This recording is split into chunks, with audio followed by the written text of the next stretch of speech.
നമസ്കാരം. How's the relief work and all? വയനാടിന് വേണ്ടി അവിടുത്തെ MP ആയിരുന്ന രാഹുൽ ഗാന്ധി എന്തൊക്കെ ചെയ്തു എന്തൊക്കെ ചെയ്തില്ല എന്ന് കണക്കെടുത്തുകൊണ്ടിരിക്കുന്നവർക്ക് ചുട്ട മറുപടിയാണ് ഇപ്പോൾ AICC നൽകുന്നത്.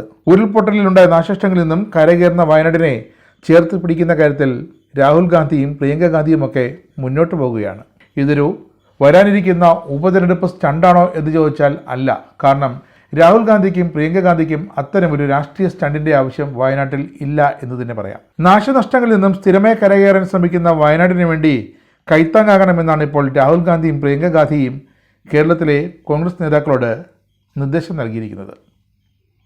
ഇനിയും ഒരുപാട് കാര്യങ്ങൾ ചെയ്യാനുണ്ടെങ്കിലും എല്ലാ സമുദായങ്ങളിൽ നിന്നും സംഘടനകളിൽ നിന്നുമുള്ള ആളുകൾ ദുരിതാശ്വാസ പ്രവർത്തനങ്ങളിൽ ഒത്തുചേരുന്നത് തനിക്ക് നേരിട്ട് കാണാനായി എന്ന് രാഹുൽ ഗാന്ധി പറയുന്നു.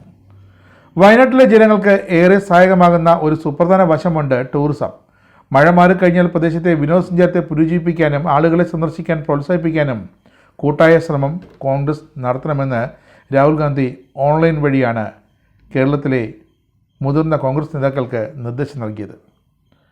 ഇതിനൊക്കെ സാക്ഷ്യം വഹിച്ച് AICC general secretary KC വേണുഗോപാലും ഓൺലൈനിലുണ്ടായിരുന്നു.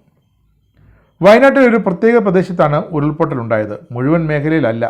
Wayanad അതിമനോഹരമായ ഒരു സ്ഥലമായി ഇന്നും തുടരുന്നുണ്ട്. കൂടാതെ ഇന്ത്യയിലും ലോകമെമ്പാടുമുള്ള വിനോദസഞ്ചാരികളെ അതിൻ്റെ എല്ലാ പ്രകൃതി മനോഹാരിതയോടെ സ്വാഗതം ചെയ്യാൻ ഉടൻ വയനാട് തയ്യാറാകും. അത് ഉറപ്പാണ്. രാഹുൽ ഗാന്ധിയുടെ പ്രതീക്ഷയാണിത്. മുൻകാലങ്ങളിൽ ചെയ്തതുപോലെ മനോഹരമായ വയനാട്ടിലെ സഹോദരങ്ങളെ പിന്തുണയ്ക്കാൻ ഒരിക്കൽ കൂടി ഒത്തുചേരണമെന്ന് രാഹുൽ ഗാന്ധി വീണ്ടും കോൺഗ്രസ് നേതാക്കളെ ഓർമ്മിപ്പിക്കുന്നു. അതിനുവേണ്ടി ചെയ്യേണ്ടതെല്ലാം ചെയ്യണമെന്നാണ് രാഹുൽ ഗാന്ധി നൽകിയിരിക്കുന്ന നിർദ്ദേശം. പുനരധിവാസ പ്രവർത്തനങ്ങൾക്ക് ശേഷമുള്ള എല്ലാ നടപടികളും വയനാടിൻ്റെ പുനർനിർമ്മാണത്തിൽ സംസ്ഥാനത്തെ കോൺഗ്രസിന് തന്നാലാകുന്നത് എല്ലാം ചെയ്തു നൽകണമെന്ന് രാഹുൽ ഗാന്ധി വ്യക്തമായ നിർദ്ദേശവും നൽകുന്നു. കാണാം ആ video. Namaskar. How's the relief work and all? Actually, our relief work is going on well. What are the issues?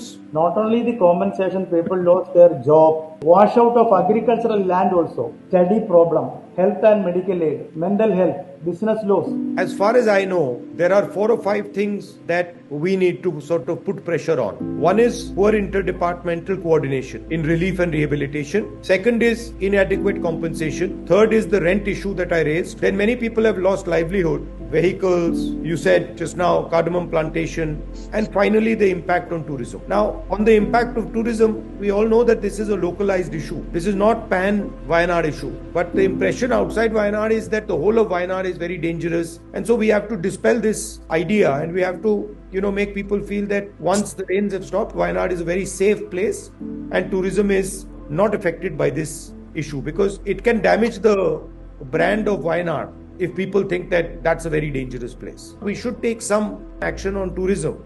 Some symbolic thing that, look, actually Wayanad tourism is going to continue and in fact Wayanad needs your help.